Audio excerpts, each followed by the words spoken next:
friends. Now, we will see a recipe in the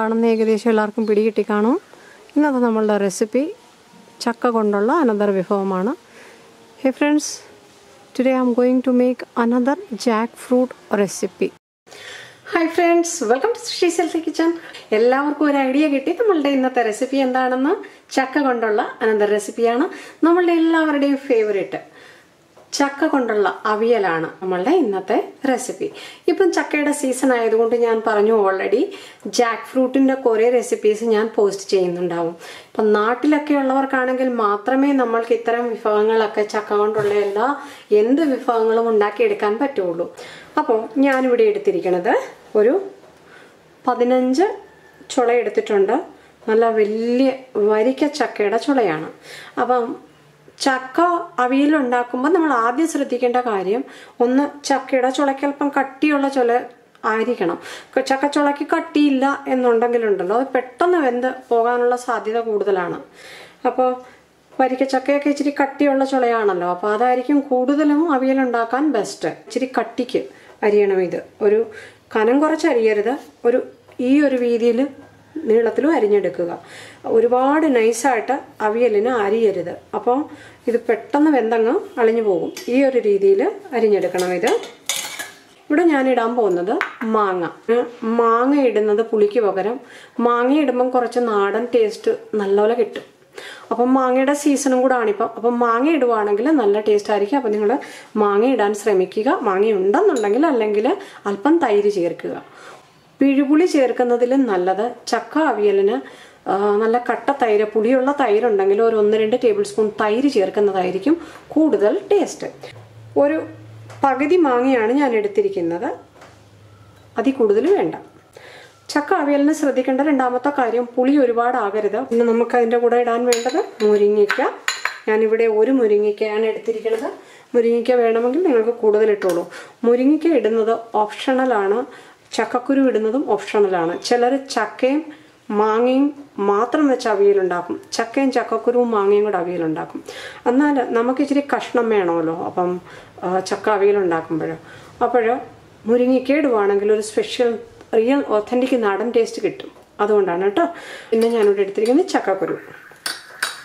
ചക്കക്കുരു എത്രയും ചുളയുണ്ടോ അതിൻ്റെ 15 ചക്കക്കുരു ഞാനിവിടെ അരിഞ്ഞ് കഴുകി വെച്ചിരിക്കുകയാണ്. ചക്കക്കുരു നമുക്ക് ഒരു 6 പീസായിട്ടൊക്കെ അരിയാം.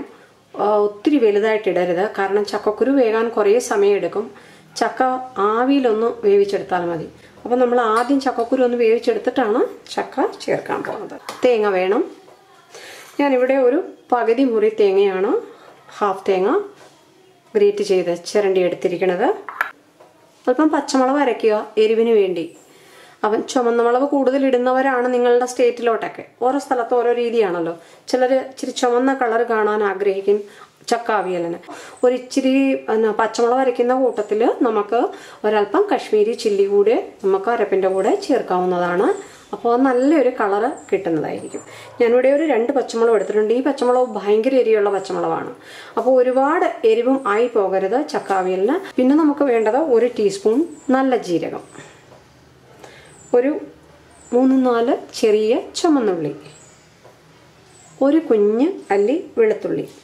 ഇവിടെ 2 കാര്യമുണ്ട്. ചക്കയായതുകൊണ്ട് ചില സ്റ്റേറ്റ്സിലോട്ടൊക്കെ വെളുത്തുള്ളി മസ്റ്റായിട്ടും ചേർക്കും അവിയലിന് ആണെങ്കിലും ചക്കപ്പുഴുക്കിനാണെങ്കിലും. ചക്ക പലർക്കും ഗ്യാസ്ട്രിക് പ്രോബ്ലംസ് ഉണ്ടാക്കാറുണ്ട്. അപ്പം നമുക്ക് സ്റ്റൊമക്കിൽ ഗ്യാസ്ട്രിക് പ്രോബ്ലംസ് ഉണ്ടാകാതിരിക്കാൻ വേണ്ടിയാണ് മെയിൻലി നമ്മൾ ഈ വെളുത്തുള്ളി ചേർക്കണത്. അപ്പോൾ വെളുത്തുള്ളി അവിയലിന് ചേർക്കാറില്ല. പക്ഷെ ചക്കയായതുകൊണ്ട് അവിയലിന് ഒരു 1-2 അല്ലി വെളുത്തുള്ളി ചേർക്കുന്നതുകൊണ്ട് കുഴപ്പമില്ല. നിങ്ങളുടെ നാട്ടിലോട്ട് വെളുത്തുള്ളി ചേർക്കില്ല എന്നുണ്ടെങ്കിൽ ചേർക്കണ്ട. സാധാരണ എല്ലാ അവിയലിനും ചുവന്നുള്ളി ചേർക്കുമെങ്കിലും ചക്ക അവിയലിന് പലരും ചുവന്നുള്ളി ചേർക്കാറില്ല. പക്ഷെ ചുവന്നുള്ളി അരച്ചിട്ട് ഉണ്ടാക്കുന്ന അവിയലിന് ഭയങ്കര ടേസ്റ്റ് ആയിരിക്കും. പിന്നെ നമുക്ക് വേണ്ടത് മഞ്ഞൾപ്പൊടി, മുളക് പൊടി. നമുക്ക് പിന്നെ ചേർക്കാനായിട്ട് ഫ്രഷ് കറിവേപ്പില വേണം. That's it. കുറച്ച് വെളിച്ചെണ്ണയും കൂടെ വേണം. അപ്പോൾ ഫ്രണ്ട്സ്, ഞാനിവിടെ ഈ ചക്കക്കുരു ഒന്ന് വേവിക്കാനായിട്ട് വെക്കുകയാണ്. ചക്കക്കുരു ഒരു 10-15 ചക്കക്കുരു മതി കേട്ടോ, ഒരുപാട് ചക്കക്കുരു വേണ്ട. ഇതിലോട്ട് നമുക്ക് 1 ഗ്ലാസ് വെള്ളം ഒഴിച്ചു കൊടുക്കാം. ചക്കക്കുരു വേവാനുള്ള വെള്ളം നമുക്ക് എന്തായാലും ഒഴിക്കണം. അപ്പം ഈ ചക്കക്കുരു നമുക്കൊന്ന് വേവിച്ചെടുക്കണം. അത് ഫുൾ വേവിക്കണ്ട, നമുക്ക് ഒരു 75%, ഒരു 60 to 70% വേവിച്ചാൽ മതി. ഇതിനകത്തോട്ട് ചക്കക്കുരുവിലോട്ട് നമുക്കൊരല്പം മഞ്ഞൾ ഇട്ട് കൊടുക്കാം. കുറച്ച് ജസ്റ്റ് ഒരു ഹാഫ് ടീസ്പൂണ്. ഈ അവിയലിന് ഒരല്പം കളറ് കിട്ടണം. അതിനായിട്ട് ഞാനൊരു ഹാഫ് ടീസ്പൂൺ മുളകിട്ട് കൊടുക്കുകയാണ്. 7 മിനിറ്റോളം വേവിച്ചിട്ട് നമുക്ക് ചക്ക ആഡ് ചെയ്യാം. ചക്കക്കുരു വേകുന്ന നേരത്തിന് നമുക്ക് ഇതിൻ്റെ അരപ്പൊന്ന് ചതച്ചെടുക്കാം. പച്ചമുളക് നമുക്കൊന്ന് കട്ട് ചെയ്തിട്ട് ഇതിലോട്ടിടാം.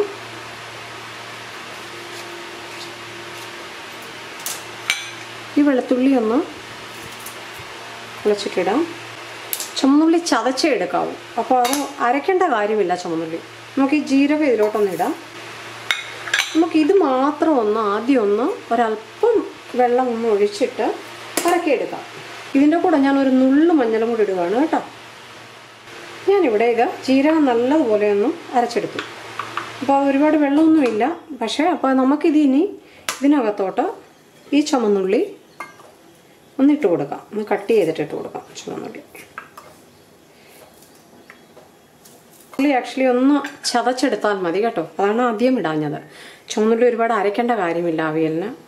ഇനി തേങ്ങ കൂടി നമുക്കിതിലോട്ടങ്ങ് മിക്സ് ചെയ്യാം. തേങ്ങയുടെ നാരൊക്കെ ഉണ്ടെങ്കിൽ മാറ്റുക. ഈ തേങ്ങ അരയ്ക്കരുത്, ജസ്റ്റ് ഇതൊന്ന് മിക്സ് ചെയ്തെടുക്കുകയേ ചെയ്യാവൂ. അപ്പോൾ നമുക്കൊരല്പം ഫ്രഷ് കറിവേപ്പില കൂടി ഒന്ന് ആഡ് ചെയ്യാം. നമ്മൾ കറിവേപ്പില ഓൾറെഡി ഇടുന്നുണ്ട്, എന്നാലും അരപ്പിൻ്റെ കൂടെ കറിവേപ്പില ഒന്ന് ചതച്ചെടുക്കുന്നത് നല്ലതാണ്. അപ്പോൾ നമ്മളുടെ തേങ്ങ ഇവിടെ നമ്മളൊന്ന് ചതച്ചെടുത്തു, ഒതുക്കിയെടുത്തു. ഇനി നമുക്ക് ആ ചക്കയും മുരിങ്ങയ്ക്കയും ചക്കക്കുരുവിലോട്ട് ആഡ് ചെയ്യാം. നമ്മുടെ ചക്കക്കുരു ഇവിടെ വെന്തിട്ടുണ്ട്. ഒരു 7 to 8 മിനിറ്റ് ആയി ഞാനിപ്പോൾ ഇത് വേവിക്കാൻ തുടങ്ങിയിട്ടോ. ഒരു 8 മിനിറ്റ് കഴിഞ്ഞു. ഈ മുരിങ്ങയ്ക്ക ഇട്ട് കൊടുക്കാം. മാങ്ങ ഇട്ട് കൊടുക്കാം. മാങ്ങ അരിഞ്ഞു വെച്ചു ഞാൻ. മുരിങ്ങയ്ക്കയും മാങ്ങയൊന്ന് ജസ്റ്റ് ഒന്ന് അരിഞ്ഞു വെക്കുക. ചക്ക മുറിച്ച് വെച്ചു, ഇട്ട് കൊടുക്കാം. ചക്കയുടെ മടലില്ലേ, അത് ഒരു 1-2 പീസ് സാധാരണ ചിലരൊക്കെ ആഡ് ചെയ്യാറുണ്ട്. അപ്പോൾ ഒരല്പം ചക്കമടൽ, ഒരു ചെറിയ പീസ് ചക്കമടൽ അതിൻ്റെ കൂടെ ഒന്ന് ആഡ് ചെയ്യാൻ ശ്രമിക്കുക. അത് ഒരു ടേസ്റ്റ് തരുമെന്നാണ് പറയുന്നത് ചക്ക അവിയലിന്. അപ്പോൾ ഇങ്ങനത്തെ ഈ ചക്കയുടെ മടലില്ലേ, അപ്പോൾ നമ്മൾ ചക്ക പൊളിച്ചെടുക്കുന്ന സമയത്ത് ഒരു ചെറിയ പീസ് വൃത്തിയാക്കി എടുക്കുക. ചക്കയുടെ മടൽ ആഡ് ചെയ്യാവുന്നതാണ്. നമുക്കിതൊന്ന് മിക്സ് ചെയ്യണം. എന്നിട്ട് ആ മഞ്ഞളും ആ മുളകും ഒക്കെ ചക്കയിലും എല്ലാം ഒന്ന് പിടിക്കേണ്ടിയിട്ടേ ഒന്ന് മിക്സ് ചെയ്യുക. എന്നിട്ട് നമുക്ക് ഈ ചക്കയ്ക്ക് ഒരുപാട് വേവില്ല, അപ്പോൾ അതൊന്ന് ആവി കയറ്റിയാൽ മതി. അപ്പോൾ അത്രയും നേരം കൊണ്ട് മാങ്ങയും മുരിങ്ങയ്ക്കയും വെന്തോളും. മുരിങ്ങയ്ക്കും ചക്കയ്ക്കൊന്നും വേവില്ലല്ലോ. നമുക്കിതിലോട്ട് ഒരല്പം ഉപ്പൊന്നിട്ട് കൊടുക്കാം. നമ്മൾ ഉപ്പിട്ടിട്ടല്ല ചക്കക്കുരു വേവിച്ചത്. ഒരു ശകലം ഉപ്പൊന്ന് ഇട്ട് കൊടുക്കുക. ഉപ്പ് കൂടി പോകരുത്. അപ്പോൾ ഇതുവരെ നമ്മൾ ഫ്ലെയിം ഒരു മീഡിയം ആയിരുന്നു വെച്ചിരുന്നത്, കാരണം ചക്കക്കുരു വേവണമായിരുന്നു. ഇനി ചക്ക ആഡ് ചെയ്ത് കഴിഞ്ഞാൽ ഫ്ലെയിം വളരെ ലോ ആക്കും. ഇത് ഒരു 7-8 മിനിറ്റ് ഒന്ന് കുക്ക് ചെയ്തിട്ട് നമുക്ക് നോക്കാം. അപ്പോൾ ഇതിലിപ്പം വെള്ളം അടിയിൽ ഒരു ശകലം ഉള്ളതുകൊണ്ട് ഞാൻ വെള്ളം ആഡ് ചെയ്തില്ല. നിങ്ങൾ ഈ ചക്ക ആഡ് ചെയ്യുന്ന സമയത്ത് ശ്രദ്ധിക്കുക, ഇതിൽ വെള്ളം ഇല്ല എന്നുണ്ടെങ്കിൽ ഒരു അരക്കപ്പ് വെള്ളം ചേർത്തിട്ടേ ചക്ക ആഡ് ചെയ്യാവൂ, അല്ലെങ്കിൽ അടിയിൽ പിടിക്കും. കരിഞ്ഞു പോയി കഴിഞ്ഞാൽ ഫുൾ ടേസ്റ്റ് പോകും. അപ്പോൾ ഇത് കരിയാൻ പാടില്ല. ചക്ക അളിഞ്ഞു പോകരുത്, വേവിയേ ചെയ്യാവൂ. ഇവിടെ ഒരു 7-8 മിനിറ്റ് കഴിഞ്ഞു. നമ്മളുടെ ചക്ക ഇവിടെ വെന്തിട്ടുണ്ട്, പക്ഷേ അളിഞ്ഞിട്ടില്ല. കണ്ടില്ലേ? ഇതായിരിക്കണം കറക്റ്റ് പരുവം. അത് നമ്മൾ ഇച്ചിരി വലുതായിട്ടാണ് അരിയുന്നത്, അത് അളിഞ്ഞു പോകാതിരിക്കാൻ വേണ്ടിയാണ്. അപ്പോൾ ഇപ്പോൾ ഇത് കറക്റ്റ് ചക്ക ഞാൻ കഴിച്ചു നോക്കി, കറക്റ്റ് വെന്തിട്ടുണ്ട്, പക്ഷേ ഇത് കുഴഞ്ഞിട്ടില്ല. അപ്പം നമുക്കിതിലോട്ട് ഇതിങ്ങനെ ഇടയ്ക്കോട്ടൊന്ന് പകുത്ത് കൊടുത്തിട്ട് ഈ അരപ്പ് നടുക്കോട്ട് ഇട്ട് കൊടുക്കുക. അരപ്പ് മുകളിലിടാതെ നമ്മൾ ഈ പച്ചത്തേങ്ങ ചതച്ചതൊക്കെ നമ്മൾ ഈ നടുക്കോട്ടിടുന്ന കാര്യം ഇതൊന്ന് പൊത്തി വെക്കണം. അതായത് ഒന്ന് കവർ ചെയ്ത് വെക്കണം. സ്പൂണോ തവിയൊക്കെ ഉപയോഗിച്ചതൊന്ന് കവർ ചെയ്ത് വെക്കാൻ ശ്രമിക്കുക. ഒരു ശകലം ഈ ചക്ക അവിയൽ കുഴച്ച് വരുമ്പോൾ സാധാരണ അവിയലിനെ പോലെ ആയിരിക്കരുത്, ഒരല്പം വെള്ളമയം ഉണ്ടായിരിക്കണം. സൈഡിലോട്ട് ഒരു ഇച്ചിരി വെള്ളം ഒന്ന് ഒഴിച്ചു കൊടുക്കുകയാണ് ഞാൻ. അതൊന്ന് അടിയിൽ പിടിക്കാതിരിക്കാനാണ് കേട്ടോ. ഇതിൻ്റെ പുറത്തൊരല്പം വെളിച്ചെണ്ണ ഒഴിച്ചു കൊടുക്കുക. മെയിൻ ഒരു ടേസ്റ്റ് തരുന്നത് അവിയൽ എപ്പം ഉണ്ടാക്കിയാലും അതിൽ കുറച്ച് വെളിച്ചെണ്ണ ഒഴിച്ചു കൊടുക്കുക. ഞാനിവിടെ ഒരു 2 ടീസ്പൂൺ വെളിച്ചെണ്ണ ഒഴിച്ചു കൊടുത്തു. പ്രത്യേകം ശ്രദ്ധിക്കുക, ഇതിലൊരല്പം വെള്ളമയം ഉണ്ടായിരിക്കണം നമ്മൾ ഈ അരപ്പരച്ച് വെക്കും. അടച്ചു വെക്കുമ്പോൾ ഒരു 5 മിനിറ്റ് വളരെ ലോ ഫ്ലെയിമിലൊന്ന് അടച്ചു വെക്കുക. അപ്പോൾ നമ്മളുടെ ചക്ക അവിയൽ ഇവിടെ റെഡി ആയിട്ടുണ്ട്. നമുക്കിത് ഒന്ന് മിക്സ് ചെയ്യാം. നല്ലതുപോലെ മിക്സ് ചെയ്തെടുക്കുക. ഒരുപാട് നമ്മുടെ ചക്ക അവിയൽ ഇവിടെ റെഡി ആയിട്ടുണ്ട്. ഈ ഒരു പരുവത്തിലിരിക്കണം അവിയൽ കേട്ടോ. ഇതിൽ കൂടുതൽ കട്ടിയായിട്ടിരിക്കുമ്പോൾ നമ്മൾ ചക്ക പുഴുക്കുണ്ടാക്കുന്നത് പോലെ ആയിപ്പോവും. ഇതിൽ കൂടുതൽ വെള്ളമായാൽ ചക്ക എരിശ്ശേരി പോലെ ആയിപ്പോവും. ചക്കയുടെ ഗുണങ്ങൾ പണ്ടെല്ലാവർക്കും ഇത്ര അറിയത്തില്ലായിരുന്നെങ്കിലും ഇപ്പം എല്ലാവർക്കും അറിയാവുന്നതാണ്. മുടങ്ങാതെ ചക്ക കഴിക്കാൻ ശ്രമിക്കുക. പക്ഷേ ഷുഗറൊക്കെ ഉള്ളവരാണെന്നുണ്ടെങ്കിൽ ചക്കപ്പഴം ഒരുപാട് കഴിക്കുന്നത് അവോയ്ഡ് ചെയ്യുക. അതേസമയം നമുക്ക് ചക്കപ്പുഴുക്ക് അരി ആഹാരങ്ങൾ കഴിക്കുന്നതിനേക്കാളൊക്കെ ഒരുപാട് നല്ലതാണ് ചക്കപ്പുഴുക്ക് കഴിക്കുന്നതെന്നാണ് ഡോക്ടേഴ്സും സജസ്റ്റ് ചെയ്യുന്നത്. നമ്മുടെ ചക്ക അവിയൽ റെഡിയായി. ഗ്യാസ് ഓഫ് ചെയ്തു. ഇതിൻ്റെ പുറത്ത് കുറച്ച് കറിവേപ്പില ഫ്രഷ് ഒന്ന് ഇട്ട് കൊടുക്കുക. ആ കറിവേപ്പിലയുടെ ഒരു മണം ചൂടോടെ വരണ്ടിയിട്ടാണ്. ഒരു 1 ടേബിൾ സ്പൂൺ കൂടി വെളിച്ചെണ്ണ ഒന്ന് ഒഴിച്ചു കൊടുക്കുക. അതിൻ്റെ മണം ഒന്ന് തങ്ങി നിൽക്കേണ്ടിയിട്ട് കേട്ടോ. ഒന്ന് അടച്ചു വെക്കുക. ഒരു 2 മിനിറ്റ് ഒന്ന് അടച്ചു വെച്ചിട്ട് നമുക്ക് സെർവ് ചെയ്യാവുന്നതാണ്. നമുക്ക് അവിയലൊന്ന് മിക്സ് ചെയ്യുക. ഇതൊന്ന് ഇനി വാവ്.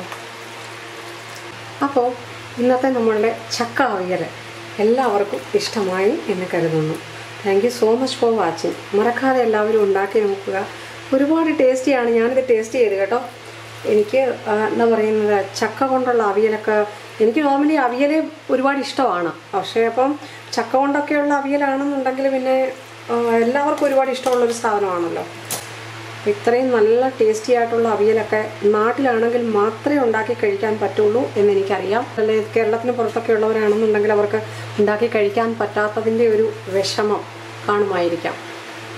അപ്പോൾ അങ്ങനെയുള്ളവർക്ക് ആർക്കും എന്നോട് ദേഷ്യം തോന്നരുത്. ഇതുവരെ സബ്സ്ക്രൈബ് ചെയ്തിട്ടില്ലാത്തവർ പ്ലീസ് മറക്കാതെ സബ്സ്ക്രൈബ് ചെയ്യുക. നിങ്ങളുടെ വിലയേറിയ അഭിപ്രായങ്ങൾ എന്നെ കമൻറ്റ്സ് ബോക്സിലൂടെ അറിയിക്കാവുന്നതാണ്. സബ്സ്ക്രൈബ് ചെയ്യുക, സപ്പോർട്ട് ചെയ്യുക. Don't forget to press the bell icon to get the notifications. Thank you. Eat healthy, stay healthy. Thank you.